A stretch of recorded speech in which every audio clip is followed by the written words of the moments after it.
Oval অফিসে Vladimir Zelensky Donald ট্রাম্পের বাকবিতণ্ডায় আরেকজনকে দেখা যায় মুখ্য ভূমিকায়। তিনিও তুলোধনা করেছেন জেলেনস্কিকে। তিনি আর কেউ নন, মার্কিন ভাইস প্রেসিডেন্ট জেডি ভ্যান্স। ভ্যান্সের এমন আচরণই সামনে নিয়ে আসে বেশ কিছু প্রশ্ন। কোনো কূটনীতিক মনে করেন জেলেনস্কির উপর ভ্যান্সের আক্রমণ কি পূর্ব পরিকল্পিত ছিল কিনা। তবে হোয়াইট হাউসের সূত্রগুলো মার্কিন গণমাধ্যমকে নিশ্চিত করেছে তা ছিল না। ফলে প্রশ্ন উঠেছে, ভ্যান্স কি ট্রাম্পের নির্দেশে নতুন ভূমিকায় আবির্ভূত হচ্ছেন, নাকি মার্কিন প্রেসিডেন্টের বিরোধীদের শাস্তি দেওয়ার জন্য ইলন মাস্কের সাথে দায়িত্ব ভাগাভাগি করে নিচ্ছেন, নাকি ভ্যান্স নিজে থেকেই আগ বাড়িয়ে এমন একটি ভূমিকার রূপরেখা তৈরি করছেন যাতে 3 বছরের মধ্যে নির্বাচনী প্রচারণার ভিত্তি তৈরি করবে, যখন ট্রাম্প আর নির্বাচনে দাঁড়াতে পারবেন না। বিবিসির প্রতিবেদনের আলোকে চলুন জানার চেষ্টা করি এসব প্রশ্নের উত্তর। সঙ্গে আছি আমি রুকাইয়া জহির। হোয়াইট হাউসে জেলেনস্কির সাথে ডোনাল্ড ট্রাম্পের বাকবিতণ্ডা শুরু হওয়ার আগেই ভ্যান্স জেলেনস্কির ওপর আক্রমণ করে কথা বলা শুরু করে দিয়েছিলেন, যেখানে ইউক্রেন রাশিয়া যুদ্ধের কূটনৈতিক সমাধান হিসেবে প্রেসিডেন্টের বর্ণনার প্রশংসা দিয়ে আলোচনা শুরু করেছিলেন ভাইস প্রেসিডেন্ট। জেলেনস্কি তখন জানতে চান, কি ধরনের কূটনীতির কথা বলছেন জেডি, আপনি কি বোঝাতে চাইছেন? হতবাক ইউক্রেন প্রেসিডেন্টকে ভ্যান্স উত্তর দেন, আমি সেই ধরনের কূটনীতির কথা বলছি যা আপনার দেশের ধ্বংসের ইতি টানবে। তিনি আরো বলেন, মিস্টার প্রেসিডেন্ট, সম্মানের সাথে বলছি, আমি মনে করি আপনি ওভাল অফিসে এসে আমেরিকান মিডিয়ার সামনে এই ঝামেলা করার চেষ্টা করছেন। এটা অসম্মানজনক। তিনি জেলেনস্কির বিরুদ্ধে 2024 সালের প্রেসিডেন্ট নির্বাচনের সময় ডেমোক্র্যাটদের পক্ষে প্রচারণা চালানোরও অভিযোগ করেন।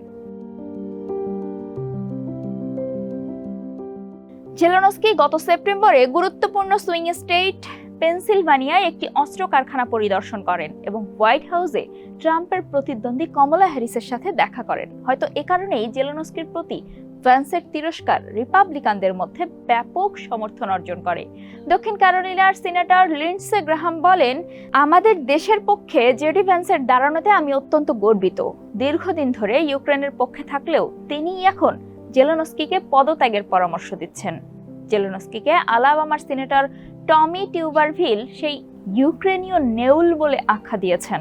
তবে নিউ ইয়র্কের কংগ্রেসম্যান মাইক ললার এই অসফল বৈঠকটিকে মার্কিন যুক্তরাষ্ট্র এবং ইউক্রেন উভয়ের জন্যই একটি সুযোগের হাতছাড়া বলে উল্লেখ করেছেন।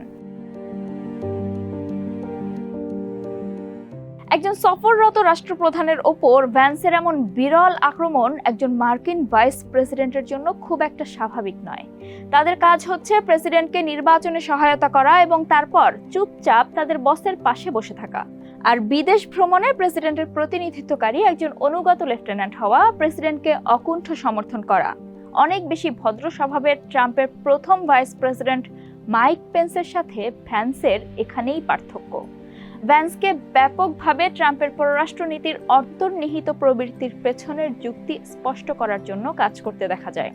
দীর্ঘদিন ধরেই তাকে ইউক্রেনে মার্কিন সহায়তার বিষয়ে স্পষ্টভাবে সন্দেহ প্রকাশ করতে দেখা যায়। এর আগে 2022 সালে একটি পডকাস্টে ভ্যান্স বলেছিলেন, আপনার সাথে আমার সৎ থাকতে হবে। ইউক্রেনের সাথে এক বা অন্যভাবে কি ঘটবে তা নিয়ে আমার আসলে কিছুই যায় আসে না। তবে তারও আগে, প্রায় 8 বছর আগে, ট্রাম্পকেই বোকা বলে উপহাস করেছিলেন ভাইস প্রেসিডেন্ট জেডি ভ্যান্স। এর আগে রাজনৈতিক ধারাবাহিকতায় তিনি প্রেসিডেন্টের মেক আমেরিকা গ্রেট অ্যাগেইন আন্দোলনের উত্তরাধিকারী হয়েছিলেন। রক্ষণশীল ভোটারদের মধ্যে তাই ভ্যান্সের রয়েছে ব্যাপক জনপ্রিয়তা।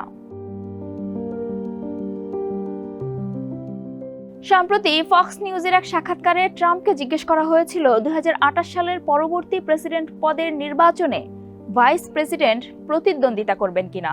তখন ট্রাম্প উত্তর দিয়েছিলেন, এটা বলার সময় এখনো আসেনি। কিন্তু তাতে নিরুৎসাহিত না হয়ে ভ্যান্স ট্রাম্পের জন্য একজন রাজনৈতিক বিবাদমান ব্যক্তি হিসেবে ভূমিকা পালন করছেন বলেই মনে হচ্ছে। কোনো ক্ষেত্রে তো প্রশাসনের শত্রুদের বিরুদ্ধে স্পষ্ট সমালোচনা করার ক্ষেত্রে প্রেসিডেন্টের চেয়েও 2 পা বেশি এগিয়ে যাচ্ছেন। তারই চূড়ান্ত প্রকাশ ছিল যেন 28 ফেব্রুয়ারি। একজন সফররত রাষ্ট্রপ্রধানের ওপর ভ্যান্সের এই আক্রমণ একজন মার্কিন ভাইস প্রেসিডেন্টের জন্য একদমই স্বাভাবিক কিছু নয়। তবে আরও একটি গুরুত্বপূর্ণ বিষয় হচ্ছে, ভ্যান্সের বাক্যবাণের শিকার অনেকেই আমেরিকার মিত্র।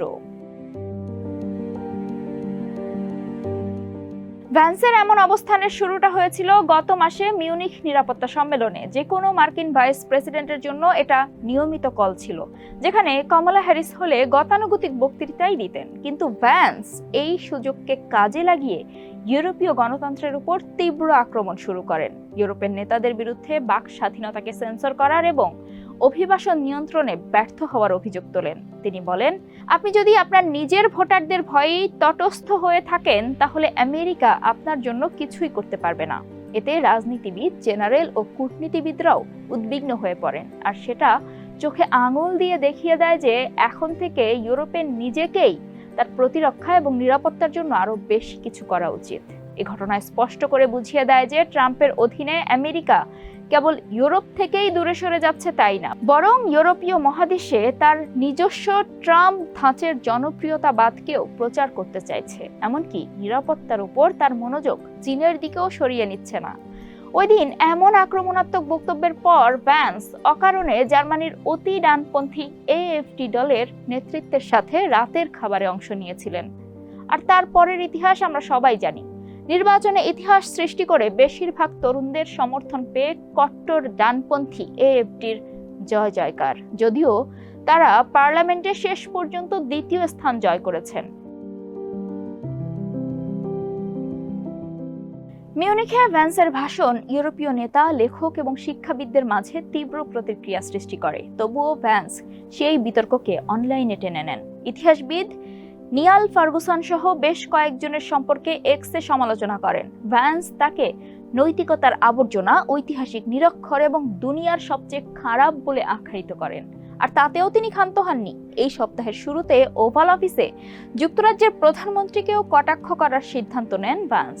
হঠাৎ করেই তিনি স্যার কিয়ার স্টারমারকে বলেন, বাক স্বাধীনতার উপর এমন কিছু লঙ্ঘন ঘটেছে যা আসলে কেবল ব্রিটিশদেরই প্রভাবিত করে না, বরং আমেরিকান প্রযুক্তি কোম্পানি এবং সম্প্রসারিতভাবে আমেরিকান নাগরিকদেরও প্রভাবিত করে। যদিও ব্রিটিশরা তাদের দেশে কি করবে বা করবে না তা অবশ্যই তাদের উপর নির্ভর করে। প্রধানমন্ত্রী দৃঢ়ভাবে পাল্টা জবাব দিয়ে বলেন, যুক্তরাজ্যে অনেক দীর্ঘ সময় ধরে বাক স্বাধীনতা টিকে আছে, আর এক্ষেত্রে আমাদের ইতিহাসের জন্য আমি অত্যন্ত গর্বিত। যুক্তরাজ্যে এখনো আমাদের বাক স্বাধীনতা আছে এবং ভবিষ্যতেও তা থাকবে। এটি ছিল মিউনিখে ভ্যান্সের করা সমালোচনার প্রতিক্রিয়া, যেখানে তিনি কৃত্রিম বুদ্ধিমত্তা এবং সোশ্যাল মিডিয়া প্ল্যাটফর্মের উপর ইউরোপীয় নিয়মকানুনগুলির বিরুদ্ধে প্রতিবাদ জানিয়েছিলেন। এর লক্ষ্য বিভ্রান্তিকর তথ্য এবং ঘৃণামূলক বক্তব্য মোকাবেলা করা, যা অস্থিরতা উস্কে দিতে পারে এবং মানুষকে উগ্রপন্থী করে তুলতে পারে। ভ্যান্স এটিকে রাজনৈতিক সহযাত্রী এবং মার্কিন বাণিজ্যিক স্বার্থের জন্য, বিশেষ করে বৃহৎ প্রযুক্তির ক্ষেত্রে, হুমকি হিসেবে দেখেন। ফলে এসব ঘটনা পর্যালোচনা করলে এটাই বোঝা যায় যে ভ্যান্স কেবল ট্রাম্পের ভাইস প্রেসিডেন্ট হিসেবেই দায়িত্ব পালন করছেন না, বরং তিনি আবির্ভূত হয়েছেন আরও বেশি কিছু রূপে।